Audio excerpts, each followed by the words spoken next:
It's been a year and a half since Unreal Engine 5 debuted to the world with a tech demo called Lumen in the Land of Nanite, running on a PlayStation 5, showcasing the software's impressive real-time global illumination, ultra-high-res texture support, contextual animations, and Nanite, the engine's incredible new technology that allows it to seamlessly and losslessly crunch down a remarkable amount of source triangles to an appropriate amount of displayed triangles as the game runs and the camera moves around. It also showed off extremely high-quality assets that can be dropped in directly from programs like ZBrush and not require any created levels of detail. The demo finished off with a very cool flyby of those same impressively detailed environments, plus a grand draw distance of what seems to be like several in-game miles, proudly displaying that not only can Unreal Engine 5 render this stuff without issue to begin with, it also had the speed to allow for busy, hectic action set pieces too, without sacrificing that detail. Overall, it was a very awe-inspiring look into the future of Unreal Engine and the potential future for games that use it. It left many people in amazement, with a scant few insisting that it must not have truly been running in real time. Then there's the occasional, stubborn, hard-to-please folks who scoffed at the demo because it was just a hallway of rocks and statues and then a barren desert. Not as remarkable as it would be if it were some bustling metropolis, right? Well, a year and a half later, that's what we've got thanks to a promotional thing with Warner Brothers in anticipation for the upcoming movie, The Matrix Resurrections. The Matrix Awakens released for free on PlayStation 5 and Xbox Series this past Thursday, immediately following the end of the Game Awards. I didn't get around to playing it until the next day, mostly because I initially assumed the demo was a linear on-rails experience akin to the Lumen in the Land of Nanite. But after seeing some footage of others playing it, I was mistaken because, as it turns out, there's an explorable open world to experience.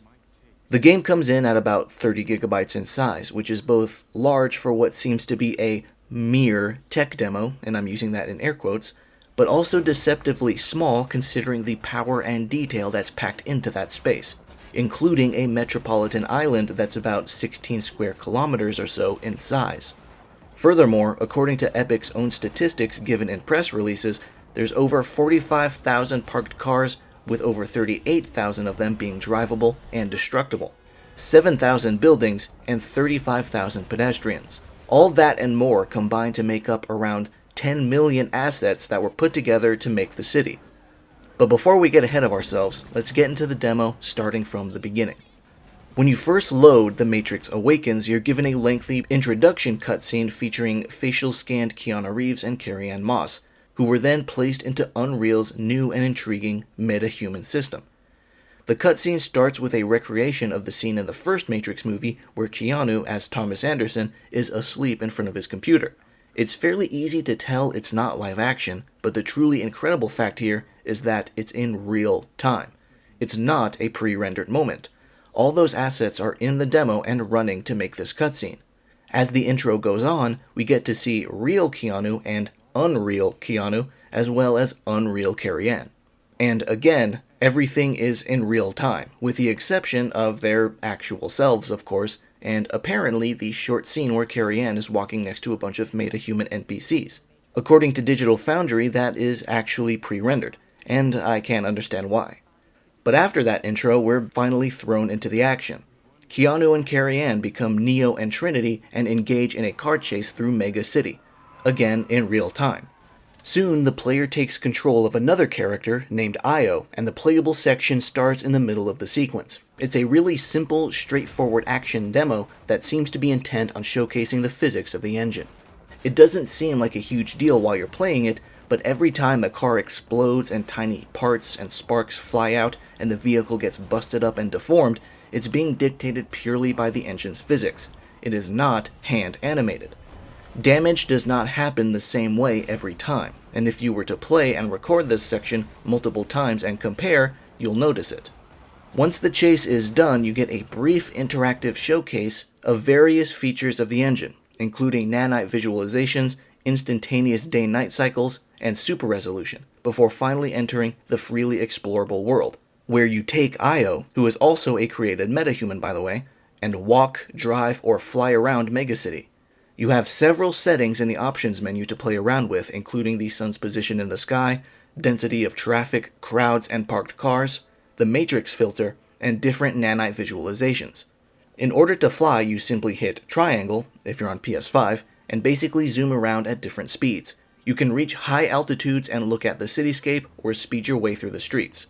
It's really remarkable flying around at high speed and noticing that the game has no issue whatsoever spawning assets from a great distance away, so you won't be distracted by sudden pop-in of pedestrians or cars at close range.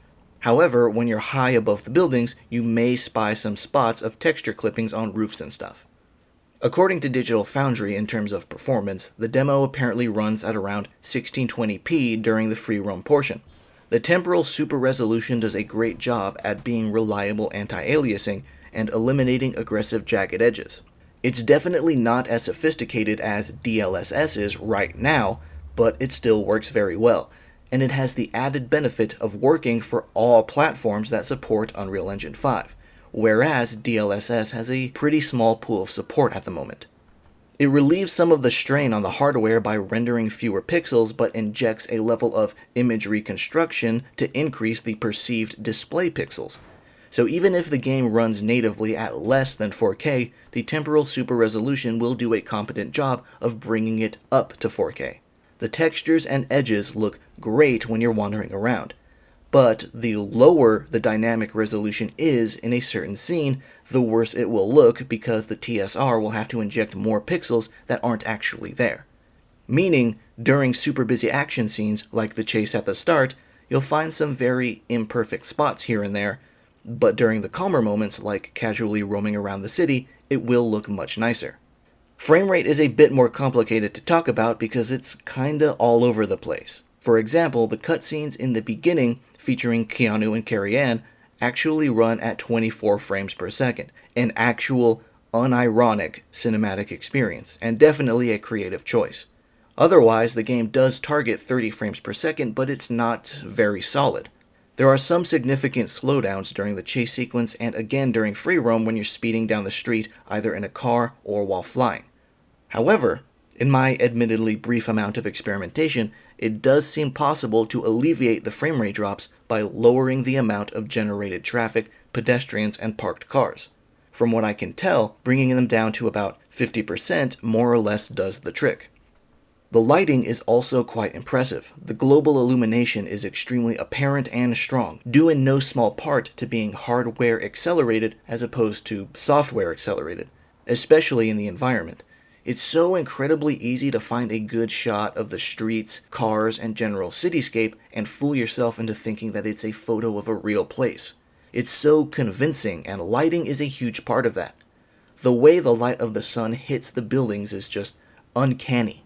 The real-time shadows are strong, and the ray-traced reflections are present on basically every surface that would be reflective, from windows to vehicles to puddles on the ground. Not only is Io herself reflected, but so are random pedestrians, cars, and other buildings. Along with the lighting is the dynamic day-night switching. There are several points on the map where you're allowed to toggle between day and night at the press of a button, and the change is instantaneous, without any type of stutter or slowdown. The game changes the time of day as quickly as you can mash the button, and it seems to put little to no strain on the engine whatsoever. When flying through the air at nighttime, you can see some type of lighting pop-in, so to speak, as it gains higher fidelity as you close in. Going back to physics for a moment, vehicle damage in crashes are also controlled by Unreal's chaos physics, and the deformation caused by those crashes is localized entirely around the area of the vehicle that makes contact. If you hit the rear left corner of a parked car, then only that spot is going to show any significant alteration, and it'll vaguely be in the shape of the part of your vehicle that touched it. It's really, really cool. And it makes me miss Burnout. Also, this deformation plays further into the game's lighting because reflections and shadows on the surface of the vehicle are also affected and warped by the damage. Now let's talk about how those cars and pedestrians spawn. Unreal Engine 5 handles high-density traffic really well, both vehicles and people. Those people, by the way, are all products of the MetaHuman creator, And there's many, many procedurally generated individuals walking around the city at any given time, fully rigged and animated with little to no extra work by hand. And they all boast a pretty good level of detail for being random, nameless, procedurally generated NPCs.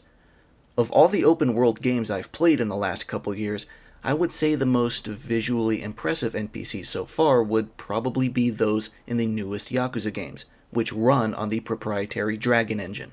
But those characters' features are all hand-created, unlike MetaHumans. Now, going back to the original topic here, this tech demo is able to have a ton of pedestrians and vehicles on screen at once.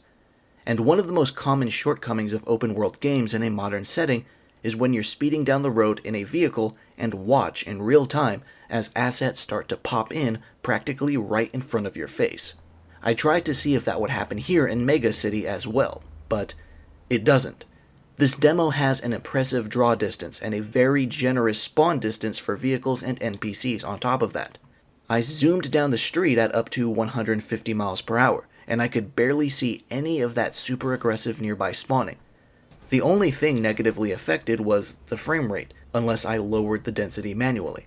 Even when I was flying around in the air, everything stayed on screen for an impressive distance. Another thing that many open world games are guilty of is a lack of persistence for those NPCs. It's not uncommon to be standing on a bustling sidewalk, look in one direction toward a group of pedestrians, look away for 1 second, and then look back, and suddenly that group you saw before are completely gone and replaced by new models. That doesn't happen in this tech demo either. NPCs are persistent, as Unreal 5 is old enough to understand object permanence. That's pretty much everything there is for me to talk about regarding the Matrix Awakens. I'm not knowledgeable enough to touch on anything more technical than what I see with my own eyes, but I can definitely tell you that this software has amazing potential. The fact that this demo can come out and look and perform so beautifully in spite of the engine itself still being far from optimized is nothing short of remarkably impressive. A few years from now, we could very well be getting true, full games running on Unreal Engine 5 that look like this, and possibly with smoother performance at that. It would be insane. I know it's unlikely to happen, but I would like for this demo itself to get a couple of updates from Epic as time goes on. I would love to see a feature added where you can manually spawn in some agents to get into a shootout with. And I'd like to blow up some stuff out in the open world too. This concludes my analysis of The Matrix Awakens, an Unreal Engine 5 experience. If you have a PS5 or Xbox Series, I recommend downloading this tech demo and playing around with it. It's one of those things you're better off experiencing for yourself. Thank you for watching, and I'll see you around.